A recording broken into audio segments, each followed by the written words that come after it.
makaliskis, at may hugis palikpik ang kanilang likuran.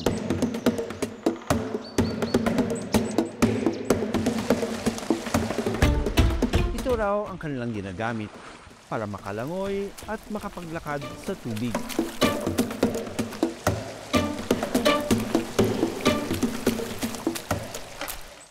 Ang mga higanteng lizard, kalaban din daw pagdating sa pagkain.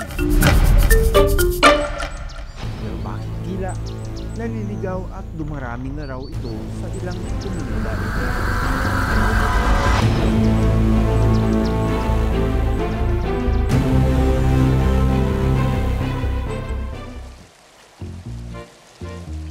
May mahabang buntot at hugis palikpik ang kanilang likuran. Sa bayan ng Kasaan sa Misamis Oriental, may mga hayop daw na ganito ang katangian.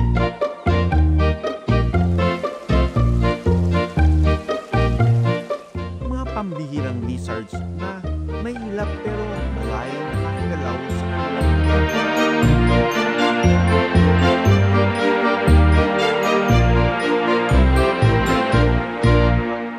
Kapansin-pansin din daw ang pagdami nito sa komunidad.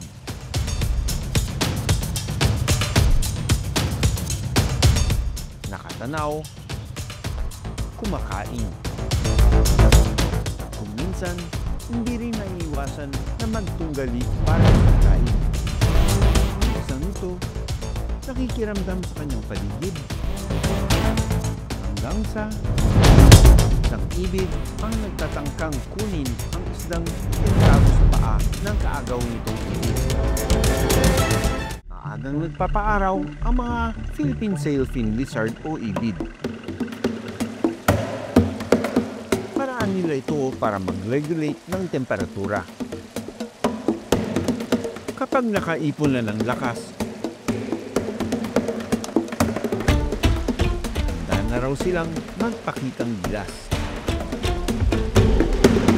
Tinatawag silang sailfin lizard dahil sa kanilang buntot na may hugis palikpik.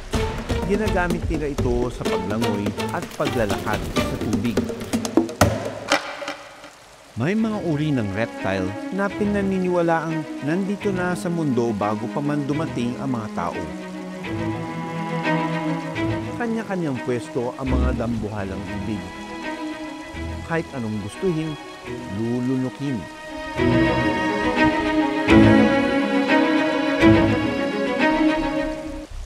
Pero kailangang magmadali dahil paparating na ang hari. Malayo pa lang, tanaw na ang sigang lalaking ibid na papunta sa kanyang teritoryo.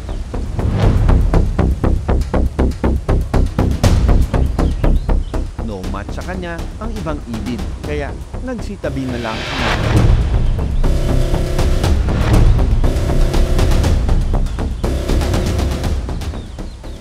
We're back here in Mindanao. Pupuntahan natin yung isang citizen dito na si Tatay Bob na pinapangalagaan niya yung mga sailfin lizard dito. Kaya we're going to observe the sailfin. Pero kahit na pinapakain ni Tatay Bob ang mga ibid, nananatili ang kanilang wild instincts. Ano-ano yung mga behavior na nakita nyo na parang, ganun pala sila? Yung mga lalaki, nag-aaway sila parang sa teritoryo nila.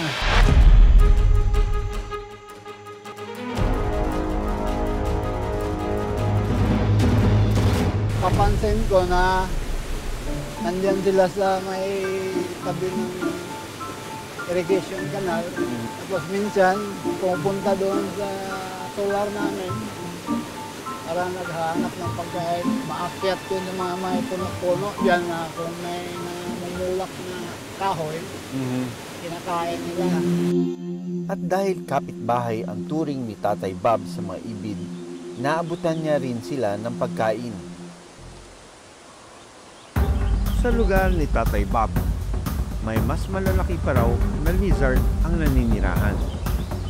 Minsan, kinatatakutan din daw ito ng mga ibig. Ito ang halo, isang Varanus kumihi o yellow-headed monitor lizard. Isa itong uri ng bayawak na endemic sa Mindanao. May matingkad na kulay dilaw sa ulo at katawan ang mga halo. Habang kumakain ng mga ibig, nagmamasid sa kanila ang mga halo. Tulad ng mga ibig, kaya rin ng mga halo na maglakad sa tubig.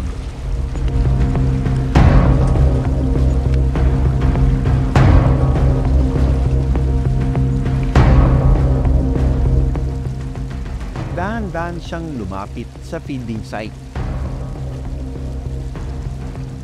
Ang mga ibid, dumistansya na sa kanya. Normal sa mga halo at ibid ang ganitong kompetisyon sa pagkain at teritoryo. Kinokontrol ng mga ibid ang pagdami ng mga peste sa wild. Habang halo, mga scavenger o kumakain ng mga nabubulok na organismo para mapigilan ang pagkalat ng sakit na dala nito. Nag-iikot sila para maghanap ng pagkain. Halos araw-araw ganito ang kanilang eksena. Pero sa paghahanap ng pagkain, ang lugar na dinadayo nila, isa na palang trap. Minsan, ang mga nahuhuling wildlife sa Wildlife Rescue Center dinadala. Kapag may pagkakataon, binibisita rin namin ito. Bantay dyan ha, baka tumakas ha.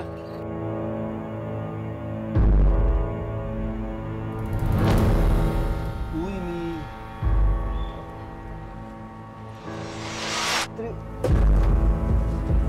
may sugat.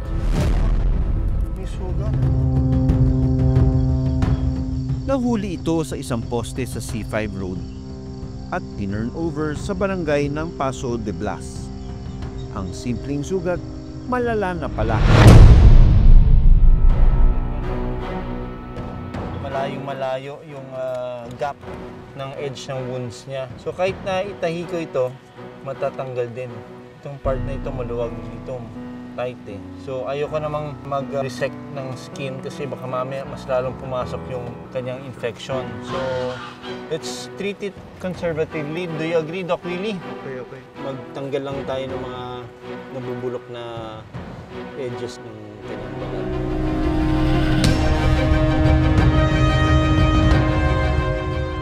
Medyo critical din ito dahil pag ito nagkaroon ng infection, papasok na systemically yung infection niya. Magpapababa ng kanyang immune system.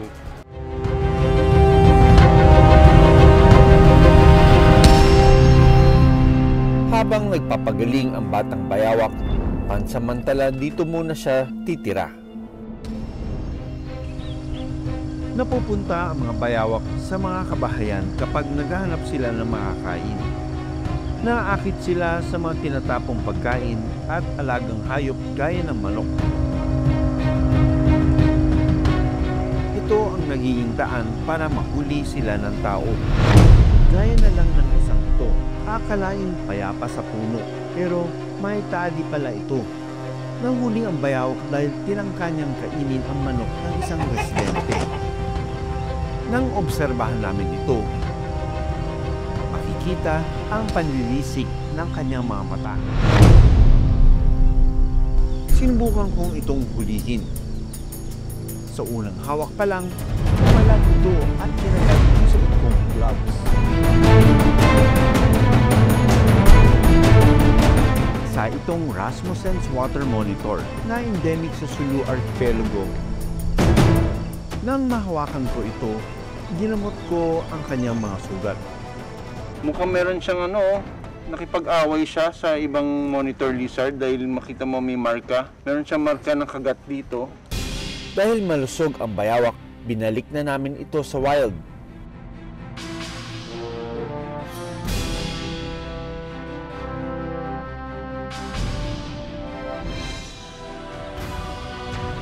Sa sa paninirahan natin sa mundo. Ang mga ibid, halo, at bayawak ay may karapatan din sa balanse at malayang pamumuhay sa kanilang teritoryo. Maraming salamat sa panonood ng Born to be Wild. Para sa iba pang kwento tungkol sa ating kalikasan, mag-subscribe na sa GMA Public Affairs YouTube channel.